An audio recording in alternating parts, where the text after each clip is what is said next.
Andre and his older brother Omar recently moved to Boston from Brazil, and it has been an exciting yet overwhelming experience for them. Although Andre still considers himself Brazilian, he now is expected to swear allegiance to the U.S. flag at the start of the school day. Omar is discovering that how people greet each other is quite different in the United States. In Brazil, children address teachers as tio or tia and use their first name. In the United States, children are expected to be more distant and respectful toward adults outside of the family. Andre has pushed himself into his schoolwork and is trying to catch up. While he speaks English and Portuguese, he is struggling to read assignments in English, and this has made him quieter than usual at school. He used to have many friends, but now he has a harder time connecting with peers. Omar is less worried about school and spends most of his time talking and joking, even if the teacher asks him to stop. He just finds school so exciting, with all the social activities and new experiences, and after school he is always playing with new friends at the park. Andre and Omar's parents have recently met with the school principal to discuss how the boys are adjusting. They've been advised to be patient because Andre and Omar are adapting to a new culture in addition to a new school. The staff are encouraged that Omar seems to have found a group of other kids to play soccer with on the playground. The school counselor believes that Andre will begin making friends once he feels more confident with the social and cultural etiquette and learns more of the regional English slang popular among the middle school age group. For now, she recommends that both Andre and Omar join a local peer mentoring group to help with social and emotional skills while continuing to take their regular classes. The principal explained that because the school teachers and staff have training in cultural inclusivity and socio-emotional development, the boys will have support to improve their social skills and adjust quickly. Although their parents believe this to be true and have already seen progress, they wonder, will an increase in confidence make it easier to make friends? Will Omar and Andre lose their Brazilian identity as they become immersed in a new culture? How much do teachers or peers influence social and emotional development? What help will the boys receive from peer mentoring groups and other school programs? In this chapter, you will learn about the significant social and emotional milestones and dilemmas faced as children in middle childhood, ages 7 to 12 years, progress through development. Patrick is 9 years old and in 4th grade. He's having a hard time this year because the other kids are taller and better at sports than he is. Other kids tease and call him names because he is small, and when the class photo is taken, Patrick is embarrassed to be selected for the front row with the shortest kids in the class. Physical education PE class is becoming a time of panic for Patrick. Team sports are difficult, especially basketball. The only thing worse than PE would be changing in the locker room with the other boys, as Patrick's older brother in middle school does. Patrick feels tiny and weak and wishes he could avoid PE days altogether. Outside school, Patrick has been spending his time with his cousins Jesus and Sarah. They enjoy doing the same things Patrick enjoys, namely, playing board games and video games. They're all excited to participate in Patrick's first ever Dungeons & Dragons campaign. He would like to just be himself at school, as he is around his cousins. But he worries that this would bring more comments about his size. Middle childhood is a time of dramatic changes in the understanding of the self. As children work toward becoming more independent, they gain important skills and develop increasingly important relationships with peers. These activities provide children with a better understanding of their personal strengths and weaknesses, as well as information about who they are as individuals. At this stage, children navigate social environments and their growing sense of self, including self-esteem, social comparisons, and gender development. Psychosocial theory of development, industry versus inferiority. Recall that Erik Erikson believed personality develops through 8 stages from infancy through adulthood. Erikson, 1959, 1968, 1985. During each stage, an individual faces some type of psychosocial dilemma that can help or hinder personality development, depending on how the dilemma is managed. During middle childhood, children are moving out of the initiative versus guilt stage, during which they began to assert themselves in social interactions and in play. Successful navigation of this stage provides a strong foundation for the 4th stage of Erikson's stage of psychosocial development, industry versus inferiority, when children construct their sense of success and accomplishment in work tasks. According to Erikson, this stage takes place between the ages of approximately 6 and 11 years, when children are rapidly developing new abilities. Industry refers to the ability to work hard and achieve goals. Children are becoming increasingly independent and work hard to develop a sense of competence in areas such as athletics, music, social relationships, and academics. They compare their skills and achievements to those of their peers, who they now spend more time both in and out of school than before. They may learn they are better at some things than other children, and that some skills and talents are more valued than others. If they feel they can master their skills and are encouraged in their efforts, they develop a sense of industry. If they don't have much success in their efforts, they may develop a sense of inferiority, feeling they are not good enough at something. Children are also now learning important emotional and social skills. Those who are proficient in their interactions with peers or feel they have valuable talents will develop pride in their abilities and develop self-confidence. Triwiratman et al., 2023. A child who feels they are not as competent as other children may develop feelings of inadequacy. At home, children can contribute to their household while completing chores and other family responsibilities. This opportunity helps develop important life skills, and positive feedback from parents and other family members can reinforce their sense of competence in their abilities. Erikson's theory is one of the few to consider various cultural and contextual factors in identity development. Syed and Fish, 2018. Some research indicates middle childhood's focus on industry can be fostered in a variety of settings, including through home environments and household work, school and peer interactions, in more agricultural cultures through community farming work. Doring et al., 2015. As children enter formalized education in elementary school, they face new expectations for performance, achievement, and evaluation. Meeting or exceeding these expectations becomes a central focus for many, and their days revolve around school and school events. A school's culture can heavily shape a child's identity. A child who learns to read and write, master math concepts, and independently complete tasks at school will feel competent and industrious. Supportive learning environments, appropriate levels of challenge, and reasonable expectations can help facilitate a sense of industriousness. For example, when children feel supported by their parents, they are more likely to have high self-esteem and improved academic performance. Wang et al., 2021. Children who build a sense of industry will take pride in their accomplishments and develop an identity as a contributing member of their community, whether it be schoolwork or other community work. Batra, 2013. In comparison, children who are labeled problem students, who display disruptive behavior, or who struggle with the expectations of formal education, may develop a sense of inferiority. Having such feelings is related to social anxiety and fear of negative evaluations. Lee et al., 2023. Early identity struggles and low self-esteem can also develop in children who experience trauma at school or at home. Downey and Crummy, 2022. And in children who have undiagnosed learning disabilities, attention deficits, or emotional disturbances. Zupardo et al., 2023. Children with a sense of inferiority may dislike school, disengage from learning activities, and consider themselves poor learners. This result, in turn, can have long-term consequences on their learning and educational achievement, self-concept, and even peer relationships. MacArthur et al., 2020, Zhang et al., 2020. However, children who struggle with one of Erikson's stages initially can later conquer the stage.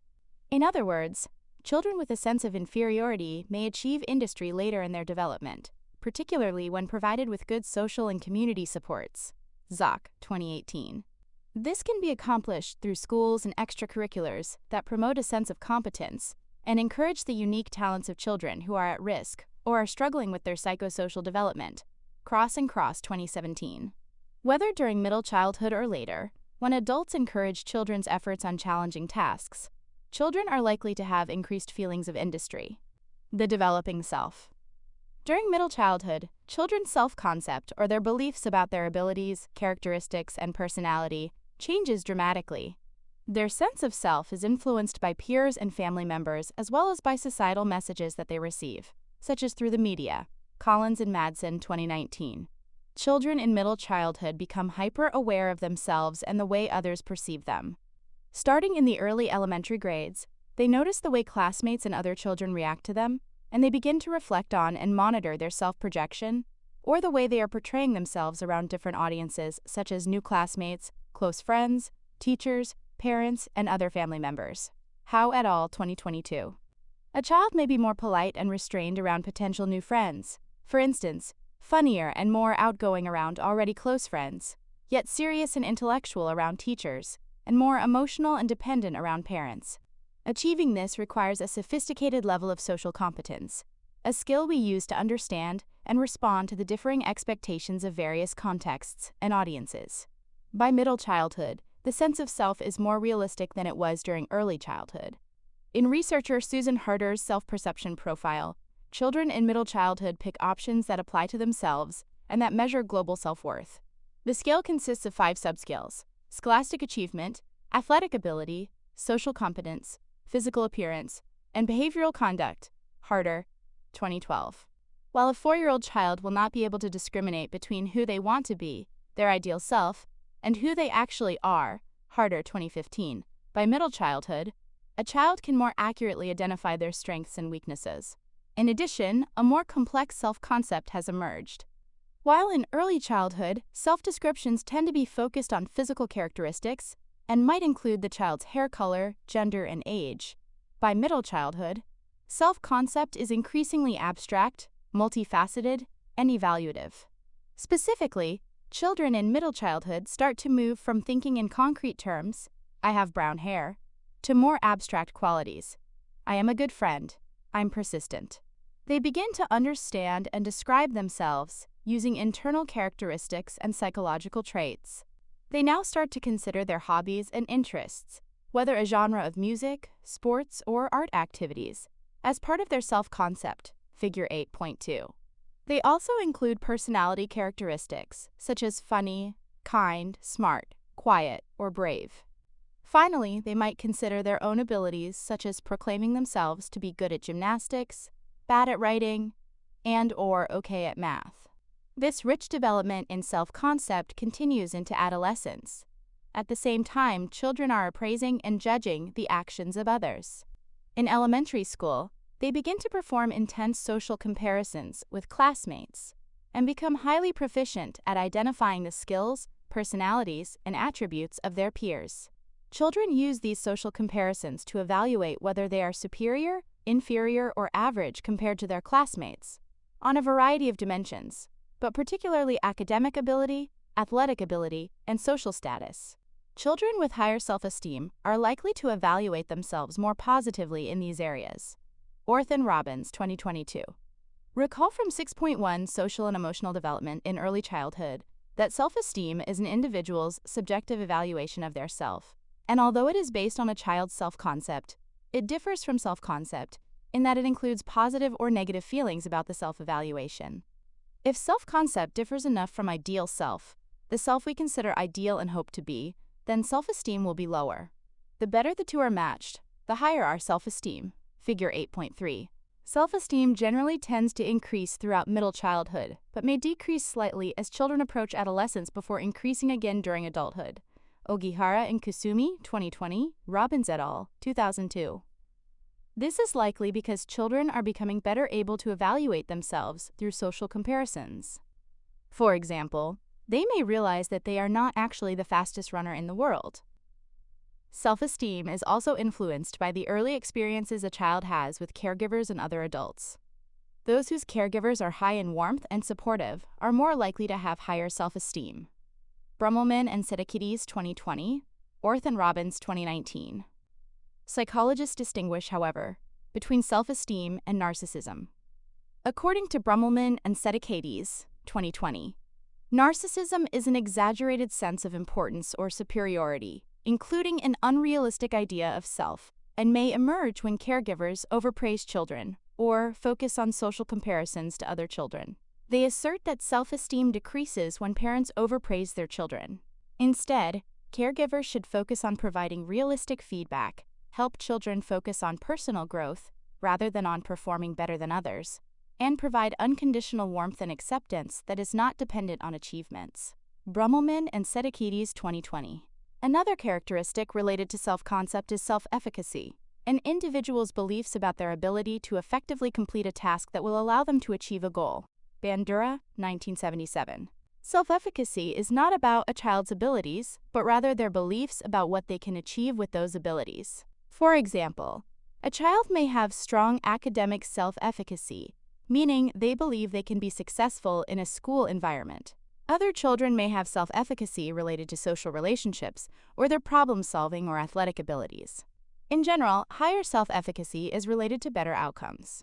For example, Children who have high self-efficacy about their ability to successfully complete mathematics have better mathematical achievement. Kaskins et al. 2020. Although self-efficacy may seem similar to self-esteem, the distinction between them is important. Self-esteem describes how much value a child places on themselves as a worthy individual, while self-efficacy is their belief in their ability to work effectively and achieve in various areas, academics, sports, the arts, relationships, etc., of their lives. Notably, self-efficacy influences self-esteem. Hahn and Park, 2020. For example, a child who believes they can be successful in school, high academic self-efficacy, is more likely to work hard to be successful. That achievement can then increase self-esteem, but only if performing well academically is important to the child. In other words, children's self-esteem is most positively impacted by achieving success in the areas that are important to them. The dramatic changes happening in the development of self-concept during middle childhood provide a unique opportunity for caregivers to help children develop positive self-esteem and self-efficacy by providing warmth, support, realistic and constructive feedback, and an emphasis on growth rather than achievements.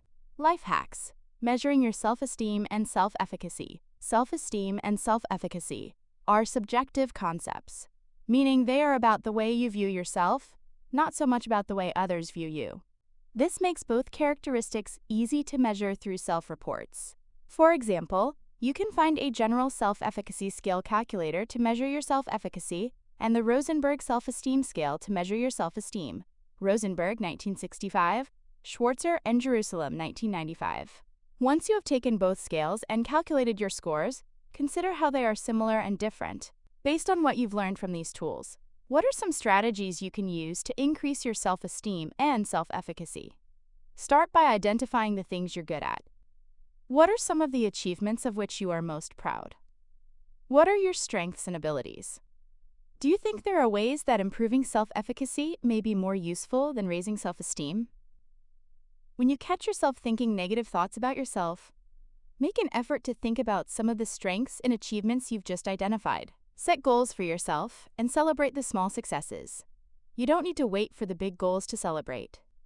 For example, instead of focusing solely on your overall class grade, take the time to enjoy the high score you received on a test after studying hard for it.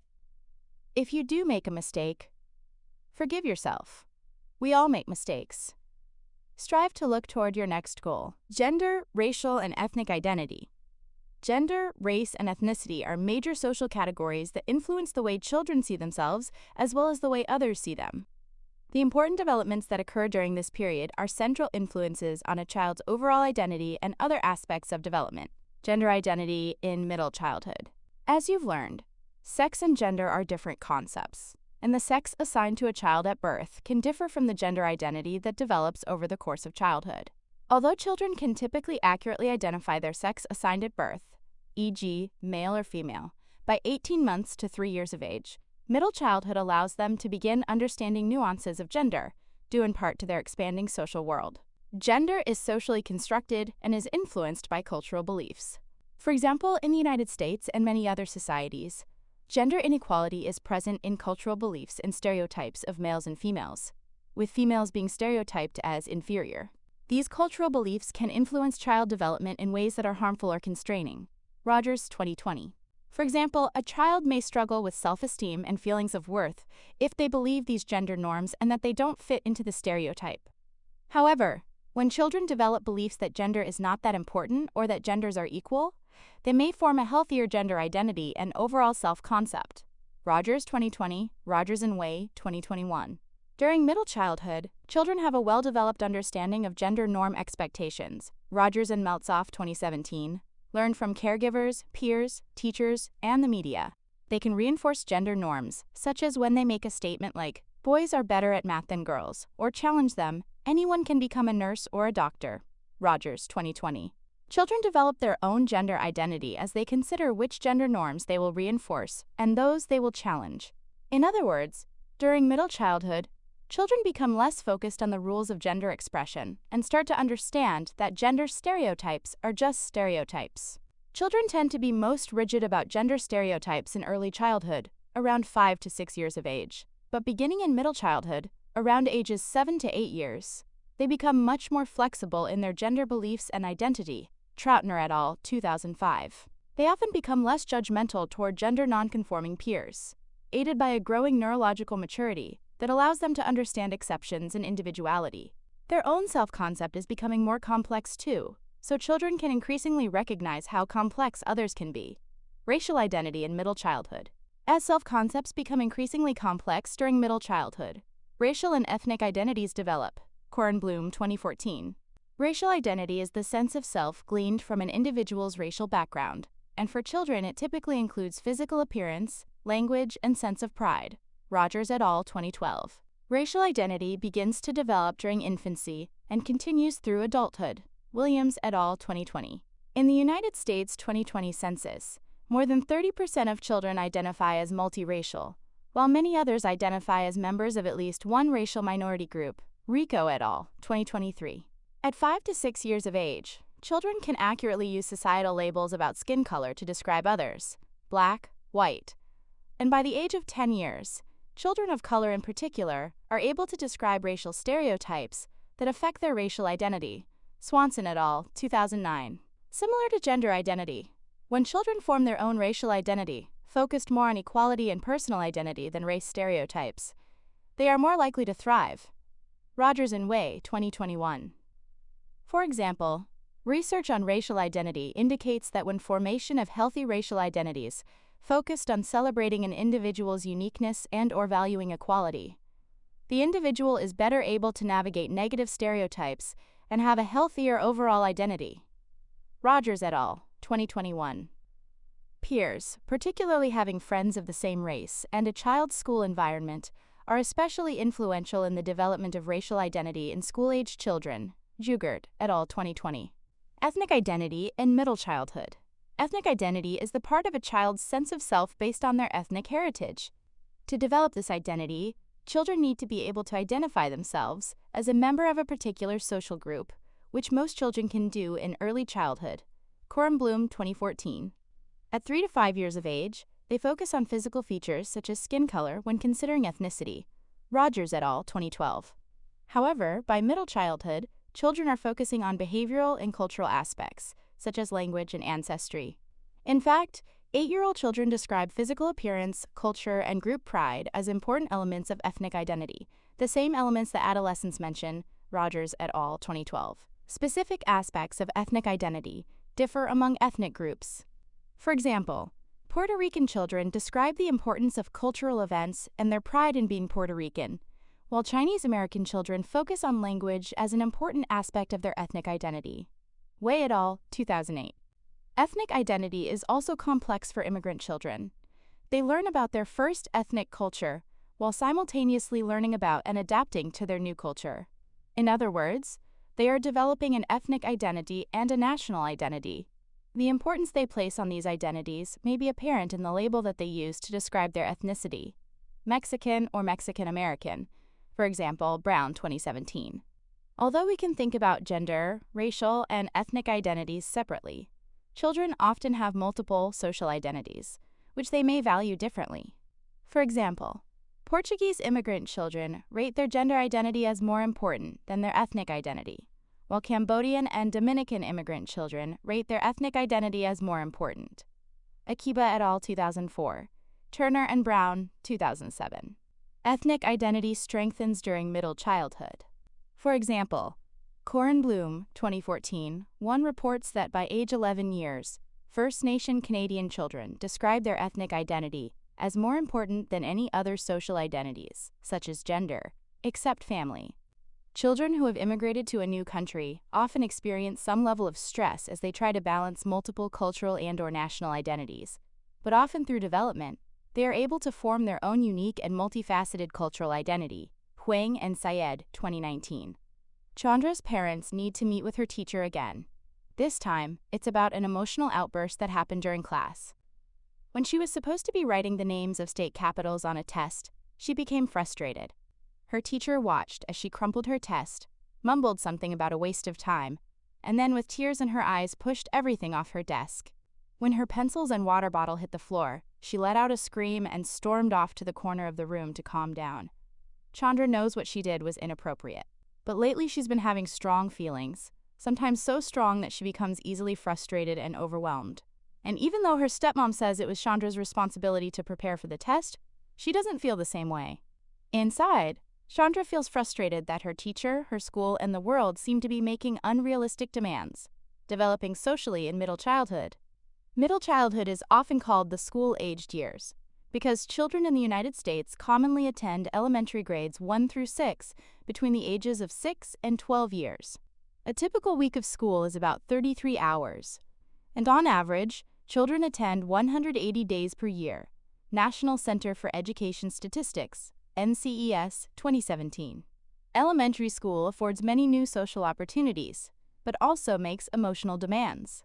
School-aged children have to complete tasks like solving math problems on the whiteboard, giving short presentations, and reading out loud in front of peers. There's not much chance to take a break or stay away from others. These new social experiences affect the way they manage their emotions and develop social skills. In this section, you'll learn about emotional development in middle childhood, along with coping strategies of self-regulation and the social cognition skills that grow during this age. Emotional intelligence and regulation. As you've learned 6.1, social and emotional development in early childhood, emotional intelligence is the ability to monitor and manage your own emotions and respond to the emotions of others. Salovey and Mayer, 1990. Children with higher emotional intelligence have better attention skills, school engagement, and social relationships. Pauletto et al., 2021. Emotional regulation, or self-regulation, describes the way we respond to events happening in our environment and manage our reactions. For example, Rafi is getting ready to give a short presentation in school. He recognizes that the funny feeling in his stomach means he is nervous, and he thinks to himself, I know I can do this, and I'm sure that other kids are feeling nervous too.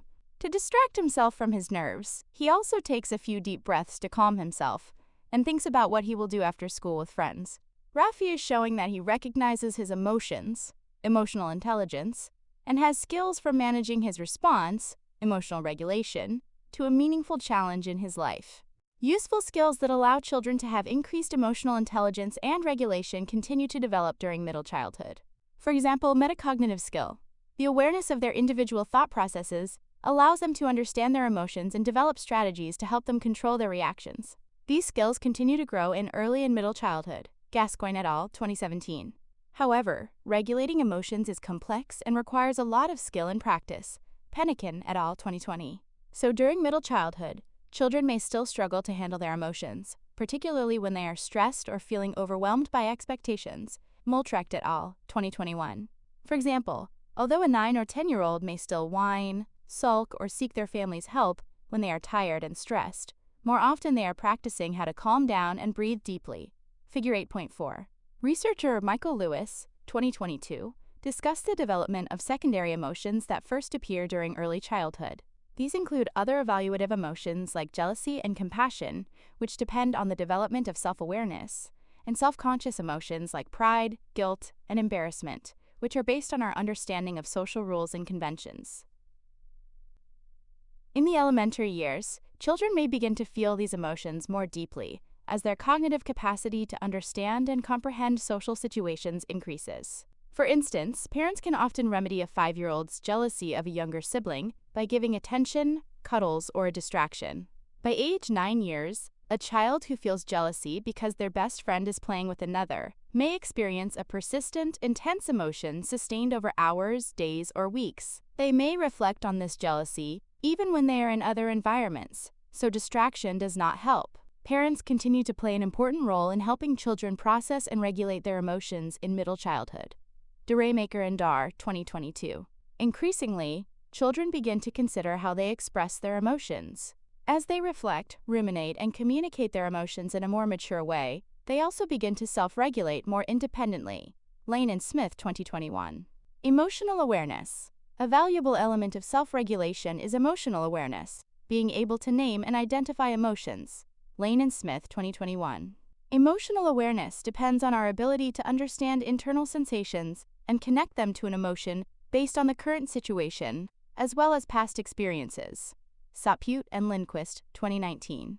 Being upset, irritable, or grumpy without knowing why you feel that way can be a bewildering and overwhelming experience, but naming and identifying emotions allows children to better understand their internal state and decide how best to manage their emotional responses. Emotional awareness and coping techniques develop substantially in childhood, but our ability to understand our emotions and cope with our emotions continues to develop and influences our well-being across the lifespan. DeFrance and Hollenstein, 2019. Coping techniques. Children develop several coping strategies as a set of techniques for overcoming stress, a major step in achieving self-regulation. Stressors that affect any social group regardless of culture or gender are transcultural stressors, Kim et al., 2018, such as family economic stress and lack of family cohesion. People of color or the children of immigrants may experience culture-specific stressors, such as learning a new language or facing discrimination. These may require unique coping strategies, such as developing a new cultural identity that combines elements of multiple cultural groups. Nguyen and Benet Martinez, 2013. In middle childhood, children's coping techniques are shaped by their caregivers and culture. Coping strategies vary in effectiveness, and some are healthier than others. Table 8.1. The most commonly used coping strategies in middle childhood are problem-solving, distraction, and support-seeking. Skinner and Zimmer-Gembeck, 2016. Often, optimal coping strategies differ based on the situation. As children develop improved emotional regulation and coping strategies, they learn to use a varied approach and may improve in their ability to problem-solve and take action to cope effectively. Eschenbeck et al., 2018. For example, if a child had a recent conflict with a close friend, when they couldn't agree on what to play at recess, they may benefit from a combination of strategies. They might start by telling their teacher they are upset, support-seeking, then ask for advice on what to do, information-seeking, and then return to their friend with a proposed compromise, problem-solving. Negative coping techniques escalate a situation and make it worse, or they are maladaptive and become harmful in the long term.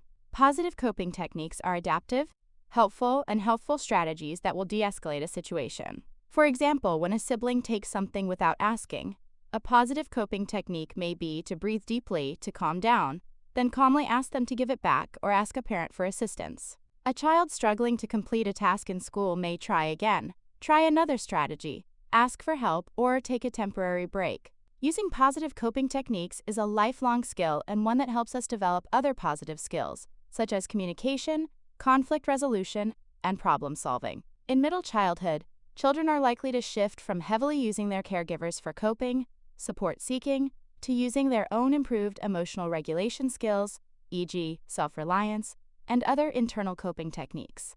Perry et al., 2020, Skinner and Zimmer-Gembeck, 2007. Emotional display rules.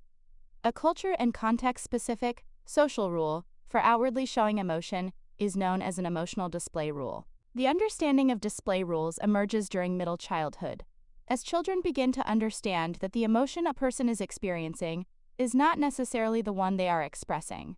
By the age of 7 years, children can use the emotional expressions of others to determine what these others want and/or believe. Wu and Schultz, 2019. They are also learning to control their own emotional expressions in certain situations. For instance, when children are playing with friends outside, the rules may allow them to squeal, giggle, and exhibit high-energy excitement. At school, however, the rules may require them to be calm, quiet, and attentive. Suppressing strong emotions, such as sadness, embarrassment, and fear, takes intense focus and self-regulation. Children in middle childhood often need to practice these skills to adhere to social display rules in a given setting. Display rules vary by gender and culture. For example, in some cultures there are different expectations for the emotions expressed by boys and girls. Chaplin and Aldao, 2013. This can lead to gender differences in emotional expression as children enter middle childhood, such as girls expressing more sadness and boys expressing more anger. In other words, these differences are not seen in infancy, meaning they are likely learned from the cultural environment. Chaplin and Aldao, 2013. Gender differences in emotional expressions are also much more present when children are with peers than when they are with their caregivers. Chaplin and Aldao, 2013. It also shows us that children are still seeking support from their caregivers and may feel more comfortable showing a wider range of emotions when they are in their home environment with parents who provide emotion coaching. For example, a child who has secure attachment with caregivers that use emotion coaching may contain their sadness over a bad test grade until they get home from school. Social cognition. Children often base their coping strategies on their level of social cognition, the ability to understand and think about what others are thinking, and to engage in prosocial behaviors. Social cognition emerges during childhood and continues to develop in adolescence. Infants and younger children begin to understand that others have intentions, wants, and beliefs that may vary from their own. Skills necessary for social cognition include the ability to do the following: identify the emotions of others through facial expressions and body posture. Understand the mental states and perspectives of others, composed of theory of mind and perspective-taking skills. Show empathy, the ability to relate to the feelings of others. Arango Tobon et al. 2023.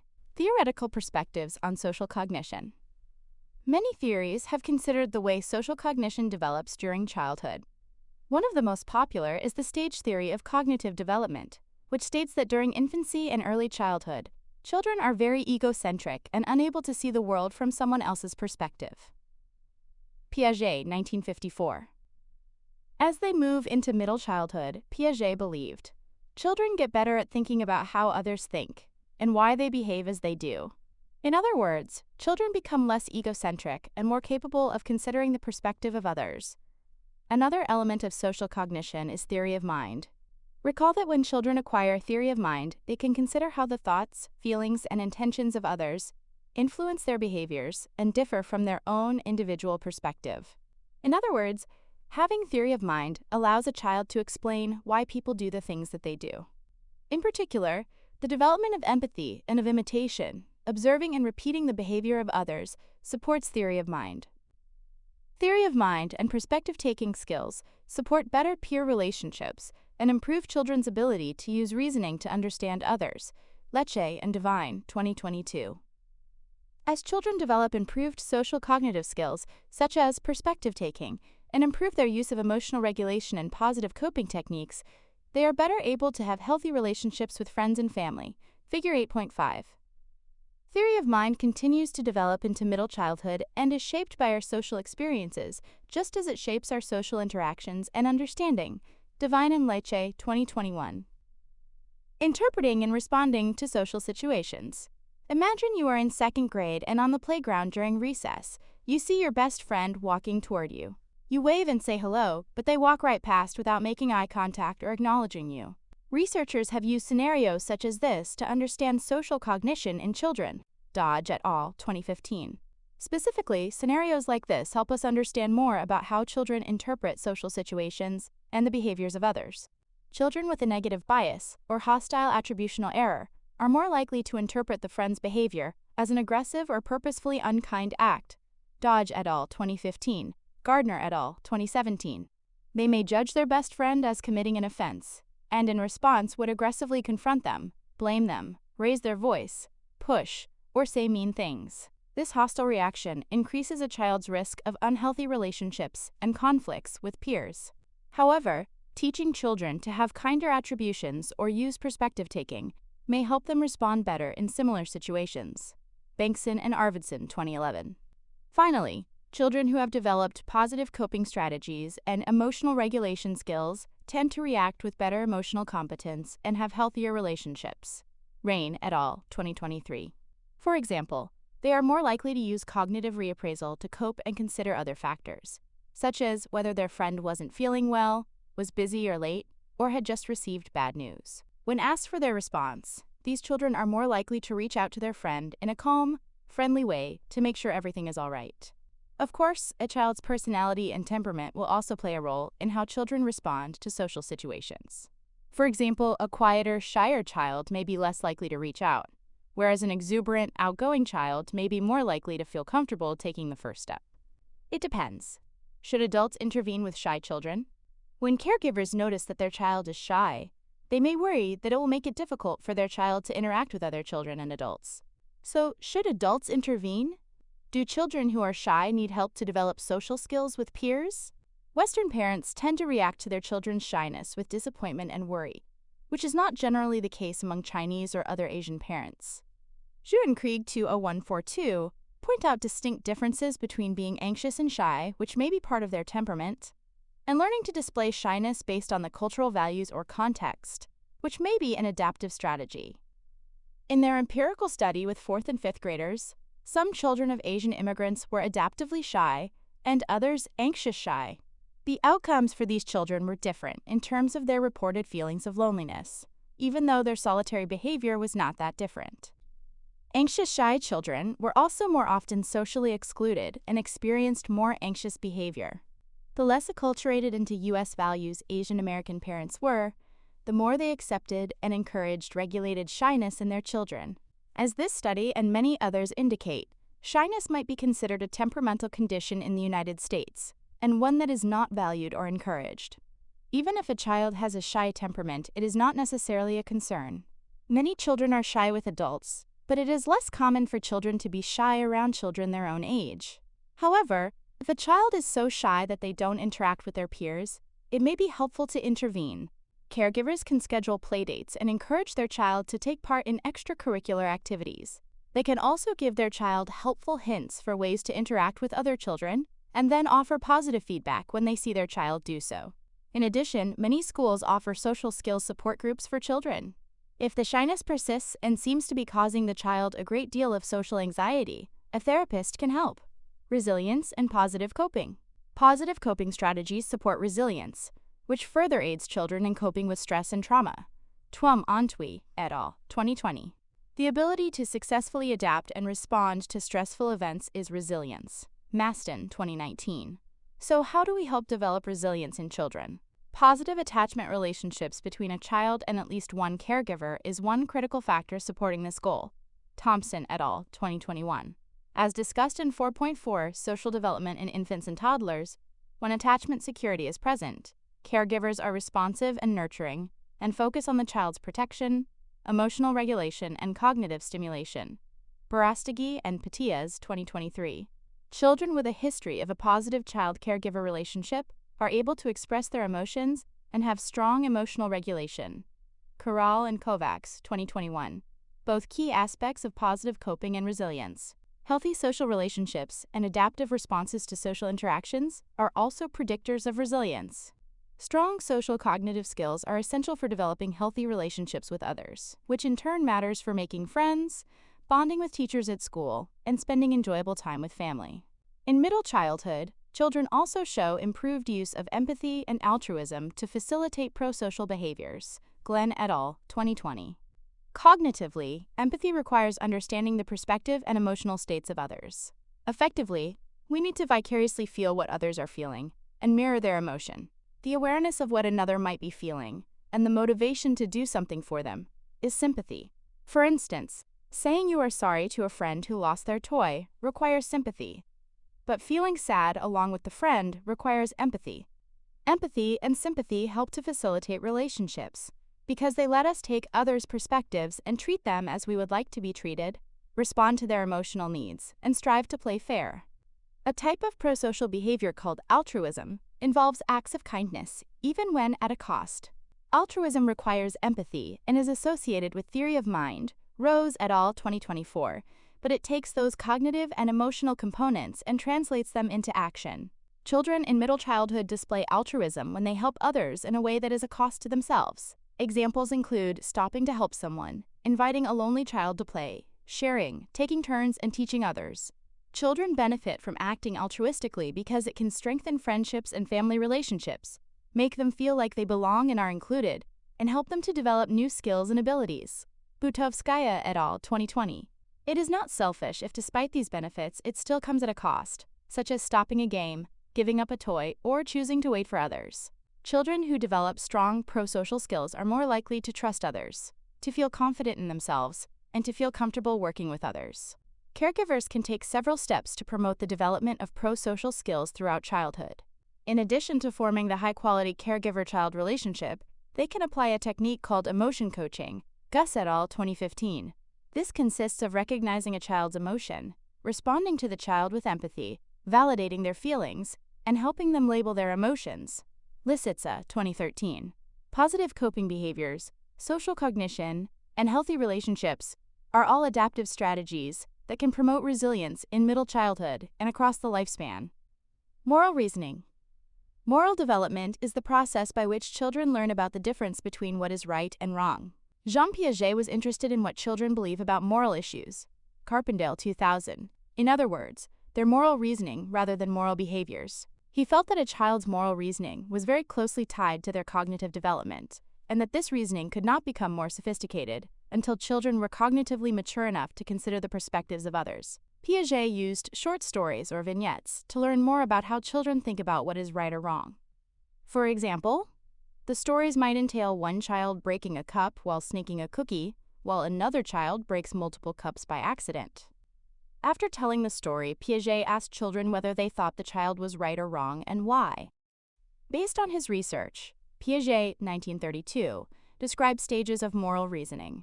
In the first stage, in children under age 5 years, they have not yet learned morals. In the second stage, demonstrated by children between the ages of 5 and 10 years, their morality is forming, and children follow rules and authority without any flexibility. Helvig and Turiel, 2002. Thus, they might believe the child who broke the cup was wrong, regardless of if it was an accident or not. In Piaget's third stage of moral development, starting around age 11 years, children become more adult in their moral perspective. They are more likely to be flexible in their thinking, considering the moral situation and the perspectives of others. They are now capable of understanding why rules might be beneficial to everyone and begin to value cooperation and mutual respect. Helvig and Turiel, 2002. They also understand that rules are flexible and are quick to tell you if they think a rule is unfair. For example, they may say a child who broke multiple cups should not be punished if it was an accident. Lawrence Kohlberg developed Piaget's theory of moral reasoning into a more comprehensive theory. Carpendale, 2000. He also presented vignettes to children of different ages to see how they reasoned whether someone's actions were right or wrong. Consider the following, one of the most famous scenarios Kohlberg used in his research. In Europe, a woman was near death from a very bad disease, a special kind of cancer. There was one drug that the doctors thought might save her. It was a form of radium that a druggist in the same town had recently discovered.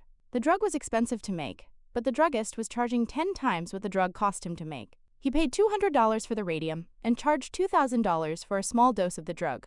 The sick woman's husband, Heinz, went to everyone he knew to borrow the money, but he could only get together $1,000, which is half of what it cost. He told the druggist that his wife was dying and asked him to sell it cheaper or let him pay later. But the druggist said, "No, I discovered the drug, and I'm gonna make money from it." So Heinz got desperate and broke into the man's store to steal the drug for his wife. Kohlberg and Kramer, 1969. When Kohlberg asked children to tell him whether they believed Heinz was right or wrong, he was primarily interested in why the children gave the answer they gave. Based on his interviews with children, Kohlberg identified 3 levels of moral reasoning: pre-conventional, conventional, and post-conventional. In the pre-conventional level of moral development, typical of children under 10 years of age, we make decisions based on what will happen to the individual as a result of their actions. For example, children might say Heinz was wrong to steal the drug because he will be punished, or that he was right because his spouse will be so grateful and will reward him. Ultimately, moral decisions are made to avoid punishment, to be obedient, or to get some type of reward. A child at the conventional level of moral development will judge an action based on what others might think of the individual taking it. They might therefore say that Heinz should not steal the drug because it is illegal, and others would think he was a criminal. Conversely, a child might say he should steal the drug because other people will think he is a good spouse. In both cases, the judgment is based on what others will think of Heinz. The third and final level of moral development is the post-conventional level. At this level, children internalize a moral code and principles based on abstract ideas like justice and compassion, and ideas about what is best for humanity. For example, Heinz should steal the drug even though it is against the law, because his wife's life is more important than the law or the potential consequences he might face because he broke it. However, a child could also focus on their interpretation of the value of justice and decide that Heinz is wrong to steal the drug, because stealing is morally wrong and may harm others in society. This level is called post-conventional because it goes beyond what other individuals may think is right or wrong, conventional, and is based on more universal ethical principles. However, critics of Kohlberg have pointed out that his theory is not universal and may not apply well when researching the moral development across multiple religions and cultures. Mohegi et al., 2020. Kohlberg's research was also done almost entirely with males. Researcher Carol Gilligan, who initially was a research assistant of Kohlberg's, argued that his theory was biased against women by failing to consider various moral perspectives. Gilligan, 1982. To better assess moral reasoning in ways that were more gender inclusive, Gilligan developed a theory of moral development based on ideas about caring and interpersonal relationships. Ultimately, she argued that individuals have different moral perspectives, focusing either on their own personal needs, the needs of others, or both their needs and the needs of others, but that none of these moral reasons were better or worse. More recent research on moral development and prosocial behaviors shows that there are many individual and contextual factors that can shape moral development and beliefs. For example, in one study, children in China were found to lie more than children in Canada about prosocial acts. Fu et al. 2016. This was based in part on the cultural values that were most important. Chinese children were more likely to believe lying was acceptable if it helps promote group harmony, whereas Canadian children were more likely to focus on whether the lie helped or harmed the individual. Fu et al. 2007-2016. Findings like these show the way children's moral beliefs and choices are, in part based on their understanding of cultural values. Colton and Parker have been best friends since first grade. Now, in fifth grade, they are inseparable. Colton always helps Parker when she needs extra help with schoolwork, and Parker always helps Colton when he is feeling shy and nervous around other kids. Despite their differences, Parker and Colton have a lot in common. They grew up on the same street and both enjoy skateboarding, eating pizza, and telling jokes. Lately, Parker has had problems with a bully at school, who has been teasing her about her long braids. Colton has helped Parker stand up to the bully, supporting her when she's feeling down. Thanks to their friendship, Parker has felt more resilient and braver. A new streaming channel in which skateboarders try tricks on logs has captivated the two friends. Parker really wants to go skateboarding in the woods after school, but Colton is nervous that skating on logs and tree stumps might be more dangerous than the videos let on. He's trying to come up with a way to convince his friend to stay at the skate park, where there are other people around. In this unit, you learn more about friendships, bullying, and the role of the media in the elementary school years. Friendships and peer status. Our capacity to form and develop friendships changes in middle childhood in some fundamental ways. Proximity and similarity are still important criteria for friends, but similarity is no longer superficial or based on just demographic characteristics. Afshorty and Lieberman, 2021. In middle childhood, children begin to select friends with shared interests. Afshorty and Lieberman, 2021. Like favorite music, shows, and hobbies. But they also rely on social cognition and relationship skills. Children who display high levels of empathy, altruism, and cooperation tend to attract more friends and playmates. A child who is outwardly aggressive or extremely withdrawn and shy may be overlooked as a possible friend or struggle with loneliness. Friendships in middle childhood can be particularly helpful in the goal of finding acceptance and inclusion and learning the rules of social and emotional engagement. Parker and Gottman, 1989. Friendships grow in middle childhood as children begin to focus more on having positive, reciprocal friendships and developing trust with varying degrees of friendship. Maunder and Monks, 2019. Friendship has several functions. 1. It provides children with a sense of self-worth and value. 2. It is associated with learning new social and emotional skills and finding new interests. 3. It promotes resilience in children by providing companionship and support. And 4. It influences development through shared cultures and experiences. Bukowski, 2001. Parker and Gottman, 1989. Children who have at least one close friend at this age are more likely to display confidence, emotional stability, and positive coping techniques. Maunder and Monks, 2019. They also tend to have high levels of academic achievement, cognitive focus, and problem-solving and perspective-taking skills. Finally, children with more friends are more likely to experience high peer status, peer acceptance, and wider opportunities for play and inclusion. Maunder and Monks, 2019. One way for researchers to assess peer status is to use research on peer social evaluations. Vandenberg et al., 2015. Children receive a copy of their class roster and are asked to select all the classmates with whom they like spending time, and those with whom they dislike spending time. Researchers then count the number of positive and negative nominations given to each child and sort them into 4 categories: popular, rejected, controversial, or peer neglected. Figure 8.6. The classifications are not shared with the children and are used only for research purposes. Children who receive many positive and few negative nominations are considered to be popular or well-liked in their classroom. In this context, a popular child describes a child who receives multiple positive nominations, indicating that they are liked by many children. These children tend to display more pro-social and cooperative behaviors, have a high level of empathy, and apply positive coping techniques. Those who receive few positive and many negative nominations are considered to be a rejected child by their peer group and might be actively excluded, victimized, bullied, and ridiculed. Sometimes, rejected children display high levels of aggression and hostility, or low levels of cooperation. Or they may have a visible disability, a developmental delay, or poor hygiene, or belong to an ethnic, linguistic, or gender minority. Children who experience peer rejection are at risk of developing higher levels of depression, loneliness, and isolation. Saki et al., 2015. However, when rejected children have at least one good reciprocal friendship, they may be protected from these negative risks. Pedersen et al., 2007. Peer rejection that is the result of bias and social exclusion can also be prevented through creating a positive and inclusive school environment. Lynn Mulvey et al., 2017. Children with a high number of both positive and negative nominations are well liked in their peer group but strongly disliked by some others. They are considered a controversial child and may be more likely to use relational aggression to covertly intimidate some classmates while behaving cooperatively with others. Vandenberg et al., 2015. They may be class leaders who are noticed by everyone, trendsetters, outspoken children, class clowns, or those whom some aspire to be like.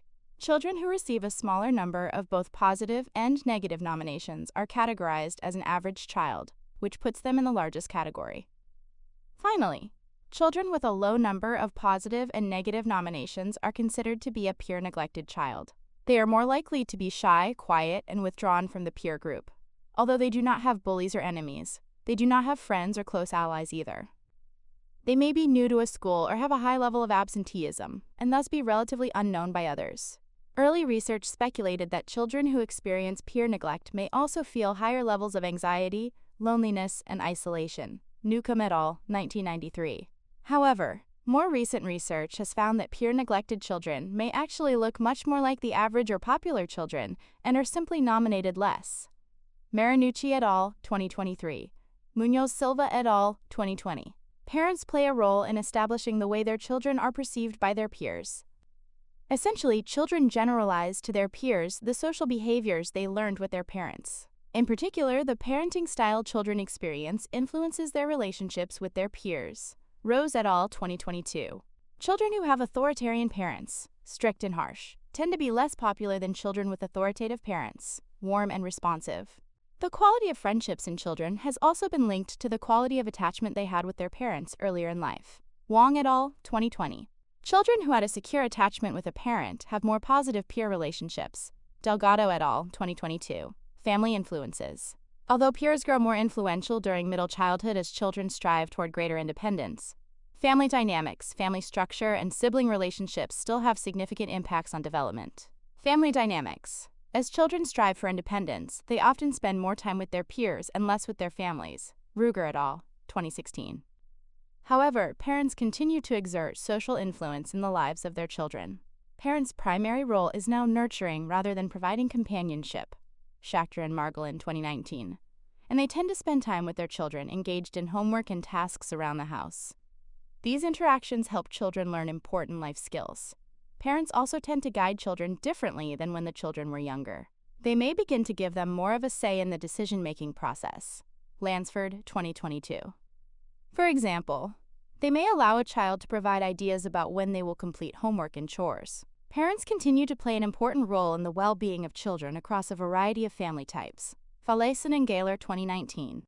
Strengths in parenting and families that contribute to child well-being include frequent positive interactions and shared family time, parental flexibility, parent-child communication, and parental support of children's self-regulation.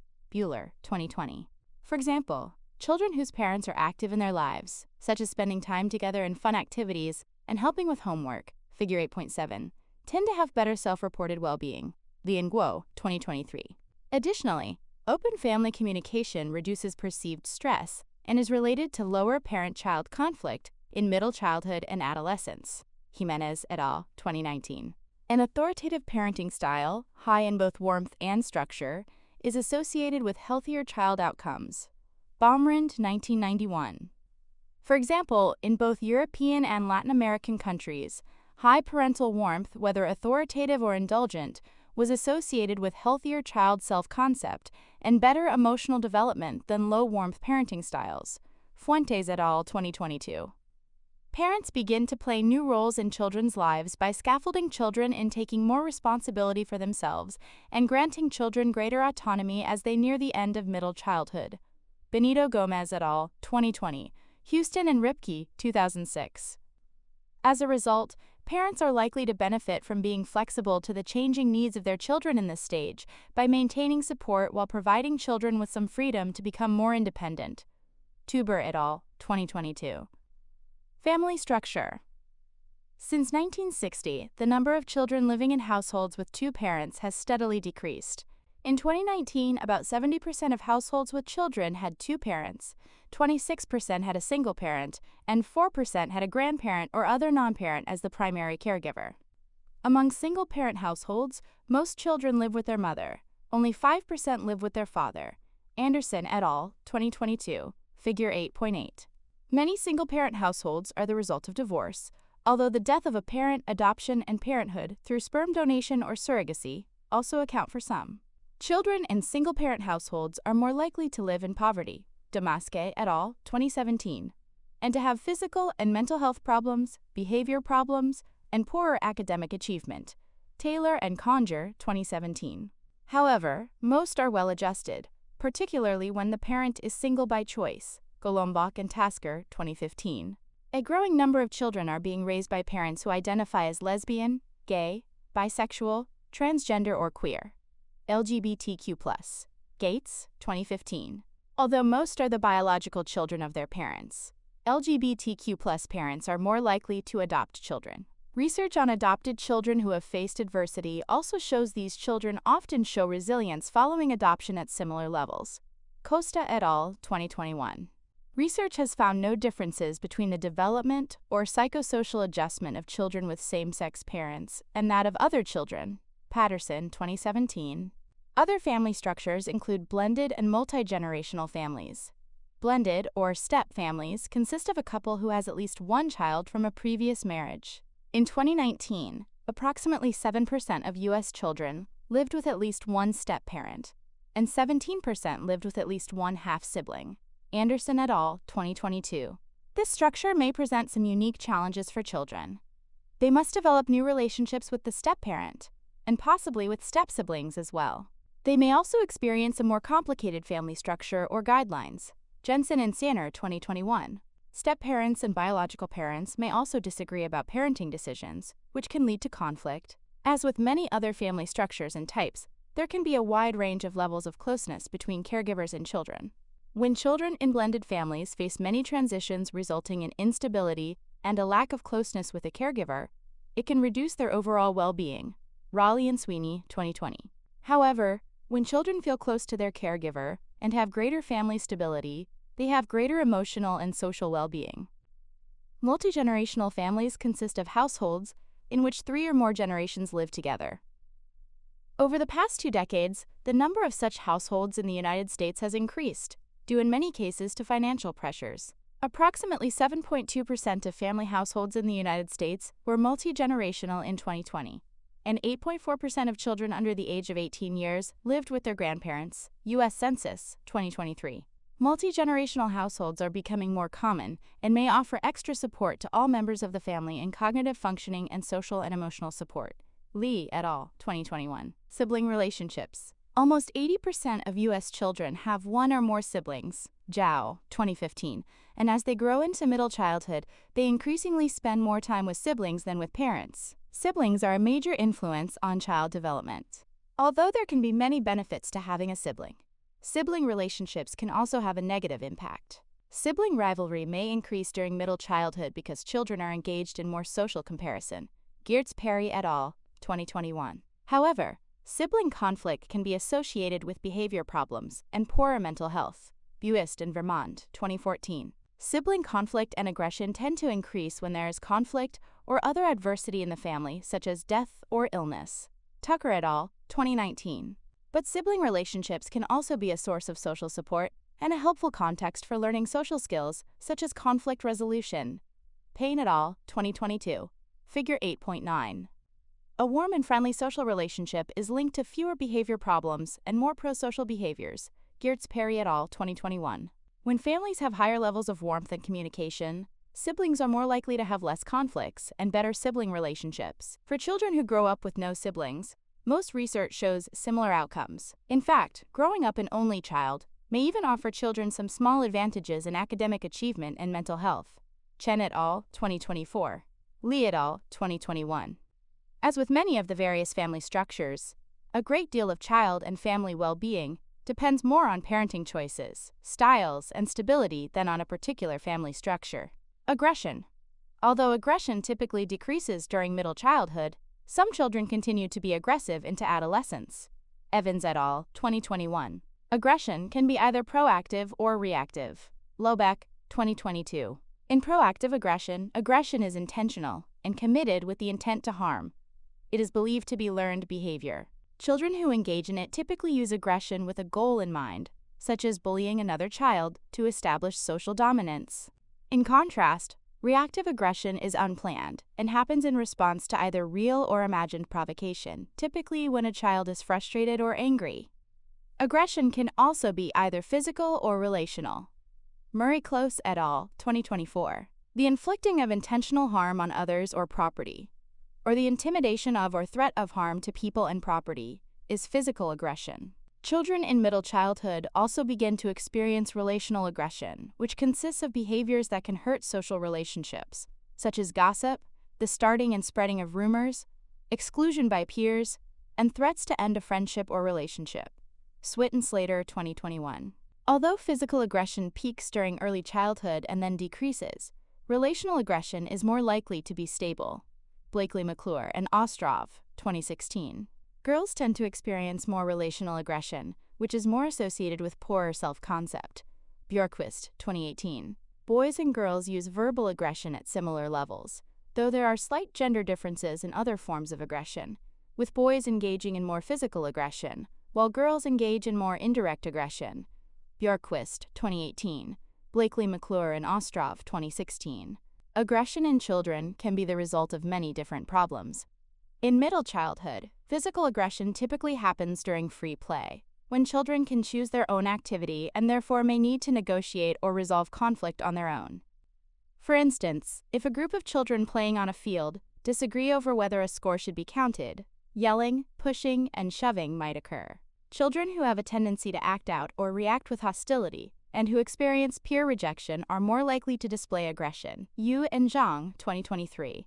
Children with parents who use harsh punishment are also more likely to be aggressive. Waller et al., 2018. Physical aggression also occurs when children are frustrated. Murray-Close et al., 2024, such as when they leave a smaller school for a larger one, as happens in some school districts at the 6th grade transition between elementary and middle school. Younger students might be intimidated by the older ones in higher grades, or even by students from other elementary schools who are jostling for the popular statuses. Aggressive behavior may result as children sort out their social status rankings in this new setting. Jealousy of others is a common social emotion in middle childhood, but a child who responds by attacking another's reputation or threatening to withhold or harm friendships may feel particularly insecure in their relationships with others. Long and Lai, 2020.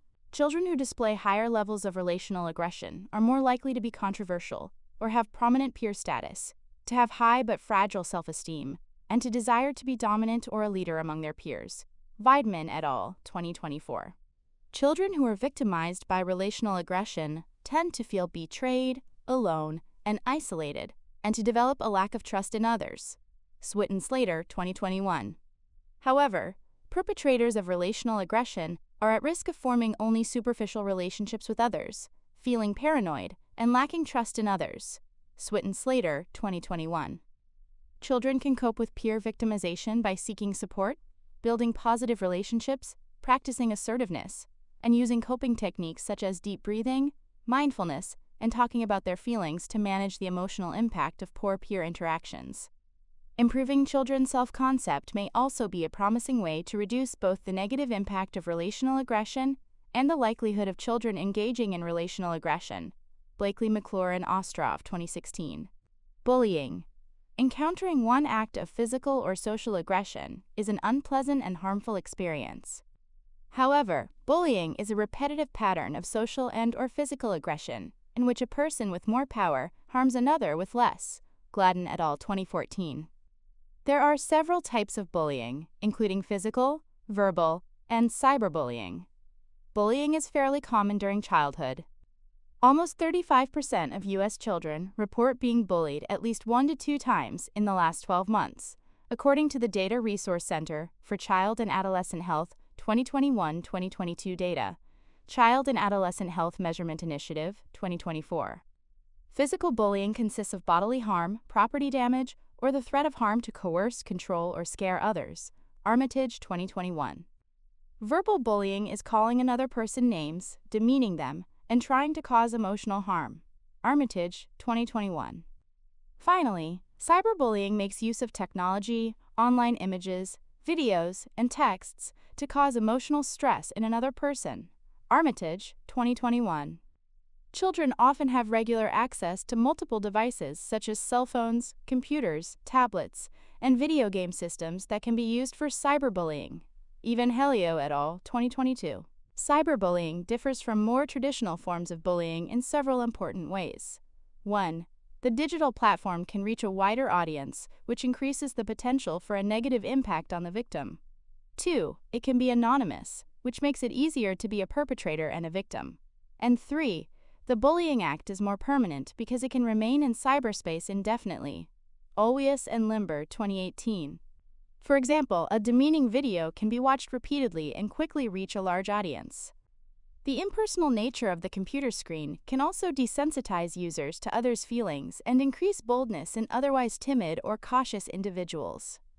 Children who are victimized by cyberbullying, as well as more traditional forms of bullying, are more likely to experience symptoms of depression and anxiety, to have low self-esteem and more suicidal ideations, and to demonstrate lower academic performance. Evangelio et al., 2022. Bullying can also have a negative impact on physical health and sleep and eating patterns. Armitage, 2021. Intersections and contexts. Bullying around the world. Across the world, almost 1/3 of students have been bullied at school in the past month. UNESCO, 2019. Physical bullying tends to be the most common, except in Europe and North America, where relational, also known as psychological, bullying is most prevalent. Cyberbullying is prevalent as well, with older children being more at risk. UNESCO 2019.3. Some children are also more likely to be victims of bullying regardless of where they live. In particular, girls, children with disabilities, LGBTQ+ children, and refugee children experience higher levels of bullying and violence in schools. Human Rights Watch 2020.4. In some places, teachers perpetrate the bullying. In others, the school and teachers do not have the training or resources to respond effectively. Human Rights Watch 2020. Bullying can also extend to other forms of aggression and violence. Children are also often victims of sexism, homophobia, transphobia, and ableism in schools in many countries of the world. Human Rights Watch suggests that governments need to pass binding laws to keep students safe in school and online. The organization further calls for greater coordination between child protective and healthcare services, as well as anonymous and widespread reporting services. A growing form of bullying globally is cyberbullying. A survey conducted in 30 countries found that 1 in 3 children report having been a victim of online bullying, and 20% said they had skipped school because of cyberbullying and violence. UNICEF 2019. Social media is the most common place children are bullied online. Despite commonly held beliefs that cyberbullying among school-age children primarily occurs in higher-income countries, 34% of children in sub-Saharan Africa say they have been victims. UNICEF 2019. To combat this growing problem, the United Nations Children's Fund is calling for new policies to protect children, for social media companies to address the problem, and for teachers and parents to be trained to prevent and respond to bullying, cyberbullying, and traditional bullying. The school climate can affect bullying behavior. For example, a school that enforces a strong punishment without rehabilitating bullying behavior tends to increase rather than decrease the behavior. Gaffney et al., 2021. Some more effective bullying programs focus on a tiered approach to shifting bullying interventions away from punishment and towards school-wide prevention instead. Craig and Pepler, 2007. The first tier of action encourages the entire school community, students, teachers, principals, and other staff, to speak out about bullying, to intervene in bullying cases, and to establish secure ways of reporting bullying. The second tier focuses on specific groups of students who may be at heightened risk for engaging in bullying behavior. Workshops, guest speakers, and curriculum events are aimed at developing healthy relationship skills and lowering the risk of bullying. Finally, the third tier consists of rehabilitation, social skills training, and psychotherapy for students who have exhibited high levels of bullying behavior and those who have been victimized. Researchers found that the most effective way to prevent bullying in children is to educate and train adults who work directly with children to recognize and respond immediately and appropriately to incidents of bullying. Pepler and Cummings, 2016. Effective programs are more likely to reduce bullying when multiple forms of intervention are used, and when peers and parents are included in working to reduce and prevent bullying in schools. Gaffney et al., 2021. Media influences in middle childhood. Media influences our views on clothes and fashion trends, politics, science, social issues, gender, race, money, and other topics. Researchers strive to learn how children consume digital media, demographic differences in their consumption habits, and the impact of digital media on their development. Use of digital and social media. Media use has increased dramatically over the past decade. About 50% of U.S. children have their own smartphone by the age of 10 years. Richter et al., 2022, 86.7% of 10-year-olds regularly use the internet, and many children begin regularly using social media during middle childhood. Pew Research Center, 2018. A large number watch more television than the amount recommended by psychologists and pediatricians, no more than 2 hours per day. Sugar, 2023. Children also regularly stream videos and engage with interactive apps on their devices. Common Sense Media, 2022, reported a 17% increase in entertainment screen use by both preteens and teens from 2019 to 2021, up to around 5.5 hours per day. Radesky et al., 2020, found that only a third of parents could accurately estimate the amount of screen time to which their children are exposed. While the terms digital media and social media may be used interchangeably in everyday usage, they are different. Digital media is any electronically distributed content and can include material on search engines like Google and marketplaces like Amazon. Social media is a type of digital medium consisting of interactive technologies that facilitate the creation and sharing of information, ideas, interests, and other forms of expression through virtual communities and networks on a mass level. APA, 2024. That includes platforms like YouTube, TikTok, Instagram, Facebook, and others. Boys and girls spend about the same amount of time using digital media, but they use different types. Cardoso-Leite et al., 2021. Boys report spending more time on screens overall, particularly playing video games and watching videos, while girls average more screen time for socialization, such as texting and video chatting. Nagata et al., 2022. There are also racial differences. Black and Hispanic children spend more time with screens than white or Asian children. Nagata et al., 2022. Point 5. Higher screen use by children is also found when the parents use screens heavily themselves and in lower-income households. Nagata et al., 2022. Viewing online videos was reported to be the favorite activity, more than playing video games, visiting social media, browsing websites, creating content, or video chatting. Social media use among preteens increased greatly between 2019 and 2021. Some of this rise was likely due to the COVID-19 pandemic, when many children stayed connected to peers through digital means. However, screen time has not dropped since COVID-19 restrictions were lifted. Henderson et al., 2023. Of interest, though, children are using screen time in a variety of ways, including recreational viewing, socializing and video chatting with friends and family, and for educational uses including educational games or completing schoolwork remotely. Henderson et al., 2023. Impact of digital media. Parents, teachers, and other concerned adults may wonder about the influence of hours of screen time on a variety of child characteristics like attention, cognition, social skills, relationship building, and communication. Empirically measuring such effects and drawing scientific conclusions about them are difficult for several reasons. However, the National Institute of Child Health and Human Development, NICHD, has funded several studies to measure the impact of screen time on child development. National Institute of Child Health and Human Development, Directors Corner 2023. National Institute of Child Health and Human Development, Directors Corner 2024. Research has identified several risks associated with excessive screen time. For example, higher screen use was associated with more obesity in children and adolescents because children are more sedentary and snack more while using screens. Tripathi and Mishra 2020. Media use is also associated with attention problems and lower academic performance, particularly when children are multitasking, using multiple forms of media simultaneously, like listening to music while interacting with peers on social media. Cardoso-Leite, 2021.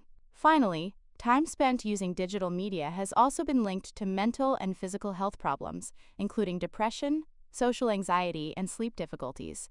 Eyrich et al. 2022. Still, there are benefits to interacting with digital media, including exposure to new ideas and easy access to information and awareness of current events. Reed et al. 2016. Screen time in school was related to positive learning outcomes when the screen time had a clear pedagogical purpose with appropriate lesson planning. Pitchford and Outhwaite, 2019. Digital media also allows students to interact and collaborate with each other on school assignments and other projects. Reed et al. 2016. Children and adolescents looking for a community when they feel excluded use social media to connect with others. For example, LGBTQ+ children have used social media to find social support. Fish et al. 2020. Some research shows that playing video games is associated with faster reaction times and better mental health. Cardoso-Leite et al. 2021. Life hacks. Evaluating children's use of video games. Children are growing up in a digital world. More than 90% of children over the age of 2 years regularly play video games. Alenko, 2023. During middle childhood, many spend 1.5 to 2 hours a day in this activity, in addition to interacting with screens and digital media in other ways. As a result, many caregivers wonder whether they should be limiting the time children spend on video games. The answer is complicated. First, research shows some clear benefits to playing video games. When played with others, they are helpful for making social connections, learning social skills, and improving cognitive skills. Kovas-Masfedi et al. 2016. However, if too much time is spent on video games, less is available for other important and healthy activities, like doing schoolwork, interacting with family, engaging in physical activity, and getting enough sleep. Oliveira et al. 2020. The stimulation from video games can also overload children's sensory systems. For these reasons, experts, including the American Academy of Pediatrics, Hill et al. 2016, recommend setting some limits on how much time children play video games. Caregivers should ensure that children are still engaging in family meals or other family time, completing their chores and homework, and getting enough exercise through active play. Unstructured playtime is very beneficial, so caregivers should also ensure that children have enough media-free time to engage in creative, imaginative activities. Finally, caregivers should also familiarize themselves with the video games their children are playing to ensure the content is age-appropriate. The Entertainment Software Rating Board, ESRB, provides ratings on physical games and apps to which children might be exposed and can be a helpful tool for caregivers. Adam is 7 years old.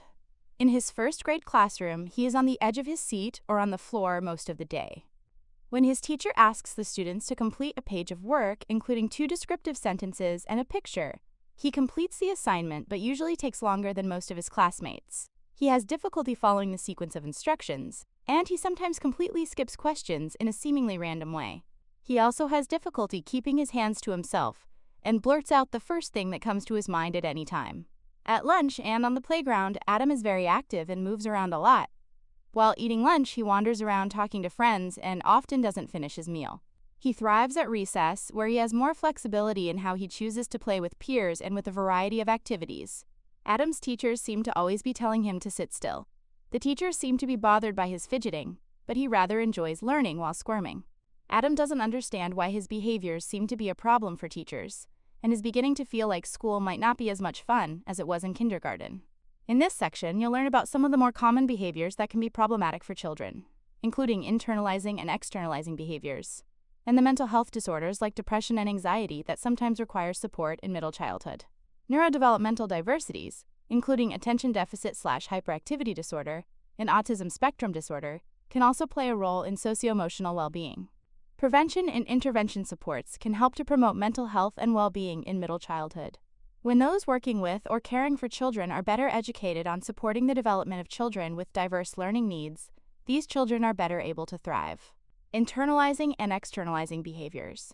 Children experience a great deal of development in middle childhood, including dramatic growth in emotion regulation abilities, coping strategies, and social cognitive skills.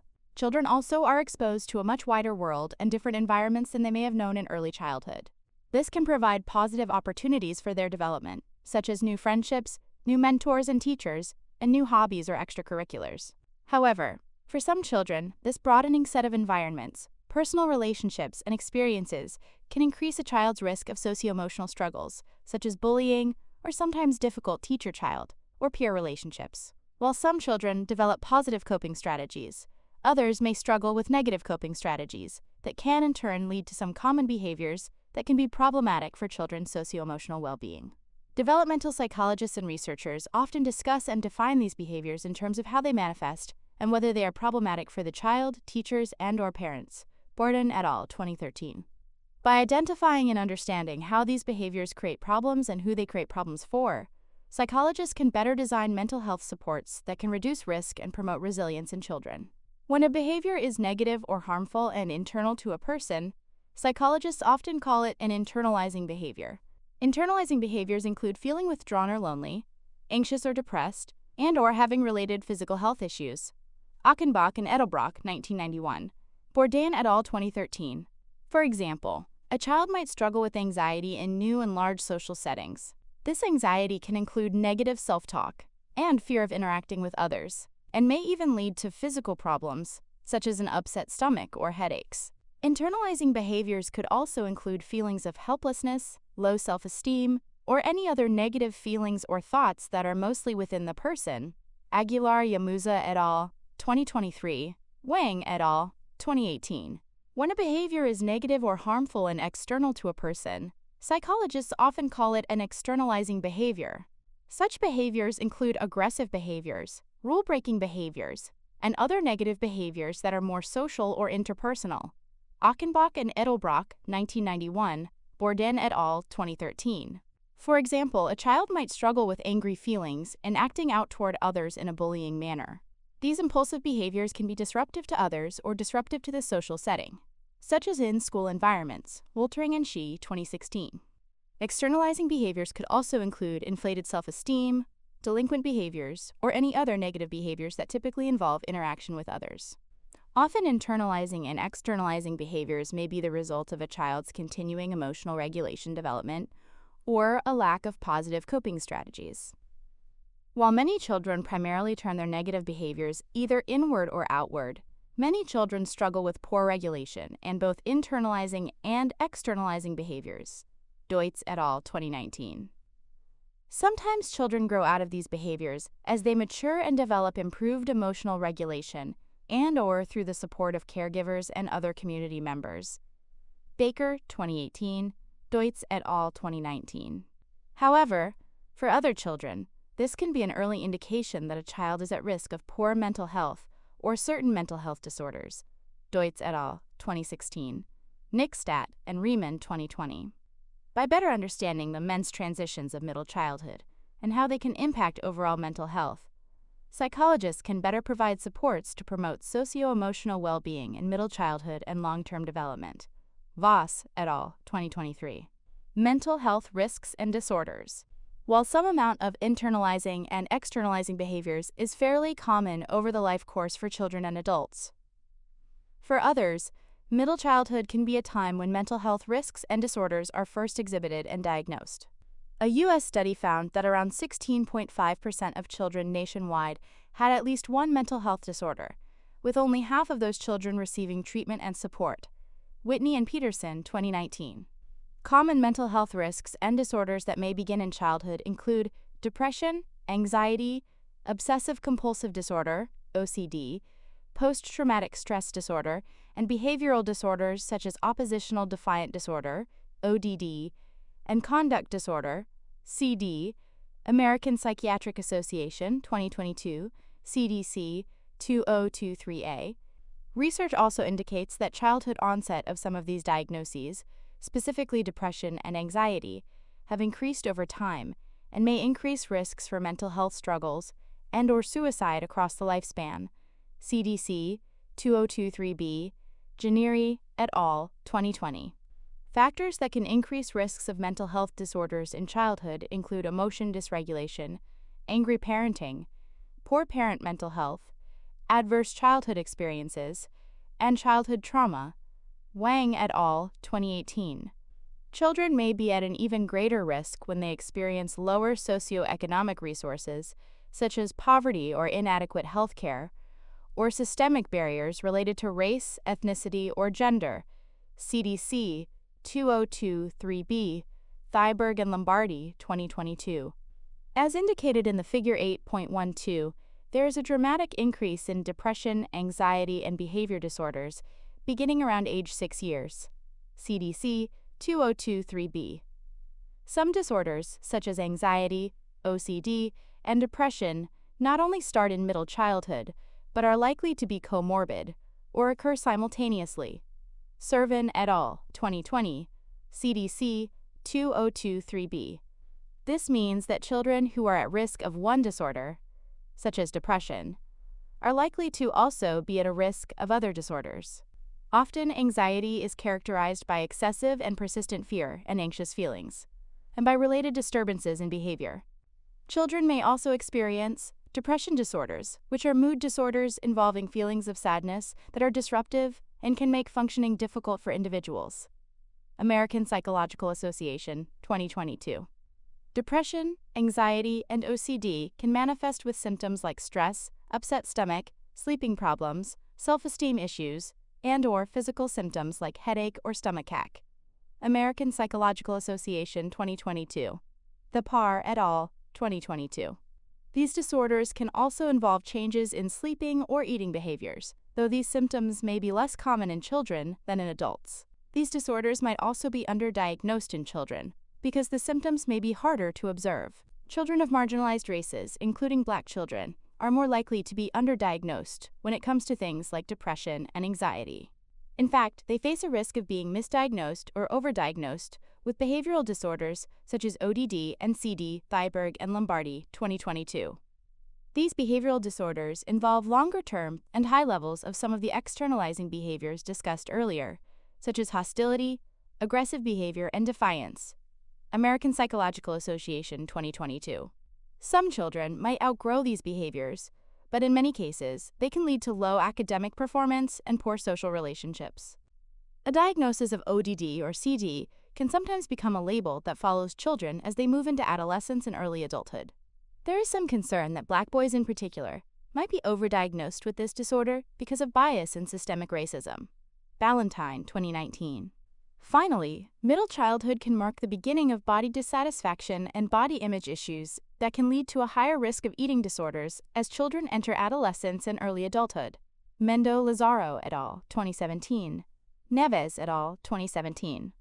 As children enter middle childhood, they become more aware of their body in comparison to others, the media, and other cultural influences they experience. Rice et al., 2016. Some researchers suggest that middle childhood may be a critical time for early prevention of self-esteem and body image issues. Neves et al., 2017. For example, some early prevention strategies include parents modeling a healthy body image through focusing on overall health and well-being, rather than numbers like weight. Jensen et al., 2018. Neurodevelopmental diversity. During early and middle childhood, neurodevelopmental disorders are often first recognized as children enter grade school and the environmental demands on their behavior increase. Attention deficit/hyperactivity disorder. As discussed in Chapter 7, Physical and Cognitive Development in Middle Childhood, ages 7 to 12, attention deficit/hyperactivity disorder, ADHD, is often first diagnosed during middle childhood. Increased academic demands require more attention and self-regulation from children. Children with ADHD often struggle to adjust to school and academic demands. Sanchez-Perez and Gonzalez-Salinas, 2017. Children with ADHD often struggle to adjust to school and academic demands and are at a higher risk of having poor relationships with teachers. Sanchez-Perez and Gonzalez-Salinas, 2017. Zendarsky et al., 2020. This means teachers might be the first to notice symptoms and refer a child for assessment and support. Tahilioglu et al., 2021. While teachers may be trained in detecting a need for assessment, they do not and cannot diagnose ADHD themselves.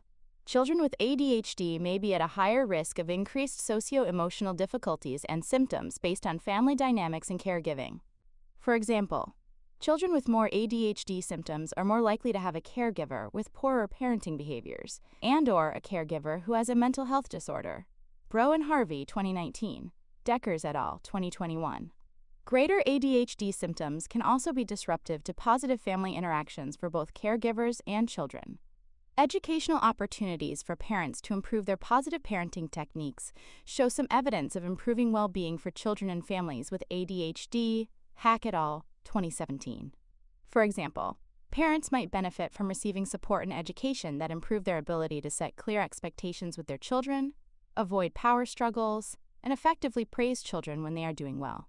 Children with ADHD also often have difficulties with peer relationships. Powell et al., 2020. More than half struggle to make and maintain friendships. Gardner and Gerdes, 2015. They may stumble when reading social cues, such as when another child is growing weary of hyperactivity and intensity in their social interactions. As a result, children with ADHD are more likely to be rejected by peers or to experience peer victimization or bullying. Cho et al., 2018. Interventions and preventions that help caregivers and children with ADHD improve their social and academic skills may reduce other long-term mental health risks, such as depression. Evans et al., 2018. Attention deficit/hyperactivity disorder is also comorbid with, frequently occurring with, other disorders, including anxiety, depression, and conduct disorder. Koyoungsu et al., 2022. Children with ADHD are also more likely to have a conduct disorder, 27%, or a learning disability, 46%. Larson et al., 2011. When children with ADHD have comorbid mental health issues, they are more likely to have poor academic outcomes. Children with ADHD who experience better environmental support, such as school and community resources, are more likely to show improved outcomes. Shabbat et al., 2021. For example, ensuring teachers and parents are effectively trained on the child's cognitive and sensory needs may improve their overall well-being. Autism spectrum disorder. Socio-emotional challenges often face children experiencing autism spectrum disorder, ASD.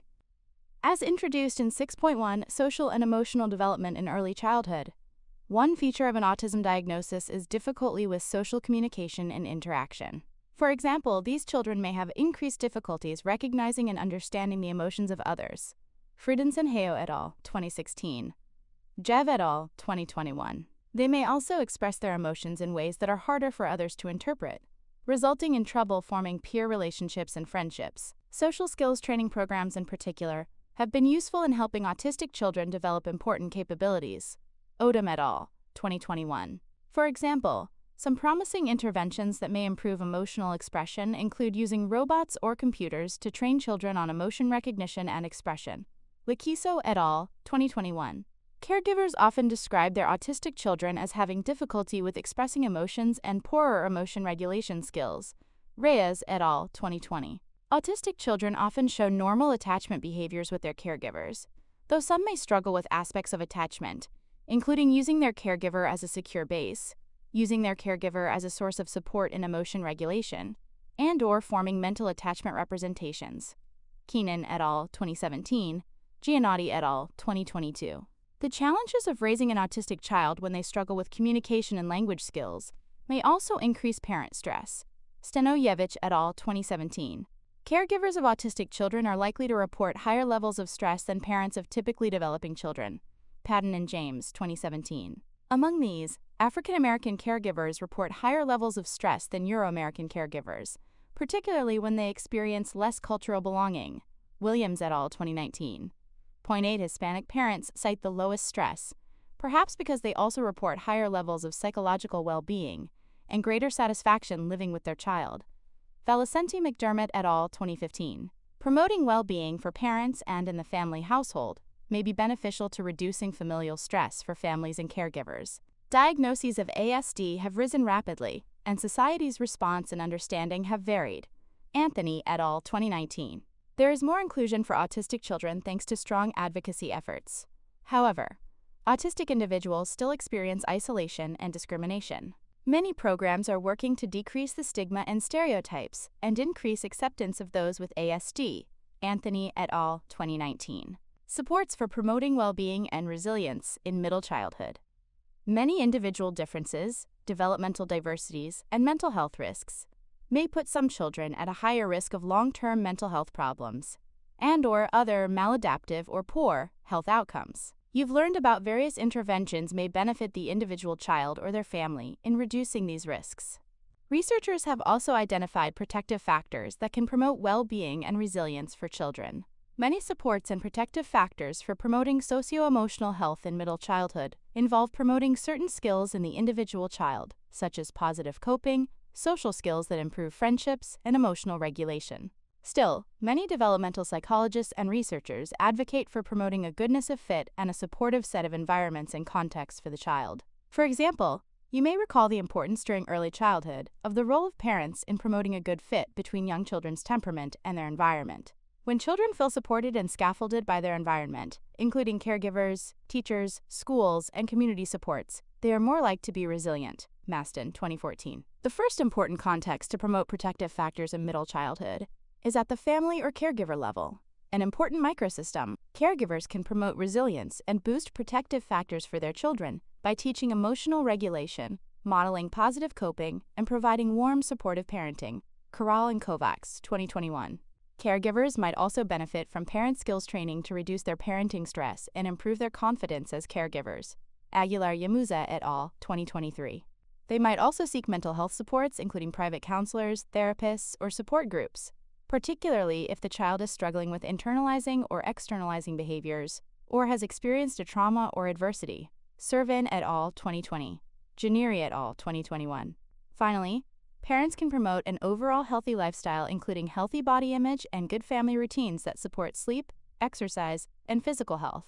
Voss et al., 2023. Every child's mental health needs are unique, but caregivers have many options for supporting them. Another important context that can reduce risks, promote protective factors, and support resilience in childhood is the school and teachers. Janiri et al., 2020. Schools can create individual interventions and support for children with disabilities or other exceptional needs by using individualized education programs, IEPs, and other referrals to individual supports, as discussed in 7.4 contexts. School and learning diversity in middle childhood. In the United States, children with disabilities or other mental health diagnoses that affect their learning are entitled to free and appropriate education by law. EdSource, 2022. Parents and teachers can refer children for services or assessment by a school psychologist trained in best determining the specific needs of that child. NASP, 2024. Approximately 14% of U.S. children receive some special education services in public schools. National Center for Education Statistics, 2022. Because these are provided free of charge for any eligible student, many children benefit from therapies they would not otherwise receive because they are too expensive for many families. Children can also benefit from improved resilience when interventions and support involve multiple community levels, often involving mesosystems and exosystems. For example, communities and schools can work together to create and promote engagement in PYD programs. These can be implemented by community organizations, nonprofit organizations, or mentor programs. Schools can also provide curriculum and programs that support social-emotional learning and protective factors, such as self-regulation and problem-solving skills. Wallander et al., 2020. These programs are likely to benefit all children, including those who might not otherwise be detected as needing services or whose symptoms may have been less visible. Life hacks. Do you want to make the difference in the life of a child? Many children can benefit from having a positive role model or just another caring adult in their life. Children with internalizing or externalizing behaviors and those who struggle with academics might especially benefit from having a mentor. Dubois et al. 2018, McQuillan et al. 2015. Mentoring relationships can be either informal, occurring naturally as children interact with adults in their lives, or formal, like the organized mentorship programs of Big Brothers Big Sisters of America. Child mentoring programs are designed to provide children with a volunteer, non-parental positive role model, matching them with someone who can regularly spend time with them. One of the major benefits of mentoring programs is that they are widely accepted and as a result serve many children who would otherwise not receive any services. Hagler et al., 2019. For example, caregivers from marginalized groups are more likely to allow their children to take part in a mentoring program than to opt for services from professionals like mental health practitioners. Vasquez and Villegas, 2019. The success of mentoring programs depends on volunteers who are willing to donate a few hours a month to develop a relationship with a child. Are you interested in making a difference in the life of a child? Consider starting by looking up the local nonprofit organizations that serve youth in your city or region. If you live in the United States, you may also want to check out the Mentor National website. Finally, at the macro system level, cultural beliefs in education can reduce risk and promote resilience for children who may be at a higher risk due to systemic disparities, or those who have experienced adverse risks. For example, research has identified racial and ethnic disparities in the diagnosis of many mental and behavioral health disorders. Thyberg and Lombardi, 2022. In addition, cultural differences in attitudes toward mental health services often mean that some families, including Black families, are less likely to seek services for mental health and/or behavioral disorders. Ballantyne, 2019.9. Better training for health professionals and those working with children can improve accurate diagnosis and treatment for children across a variety of externalizing and internalizing behaviors. Providing multiple sources of support and promoting protective factors at various levels can better promote well-being and resilience in middle childhood and across the lifespan for all.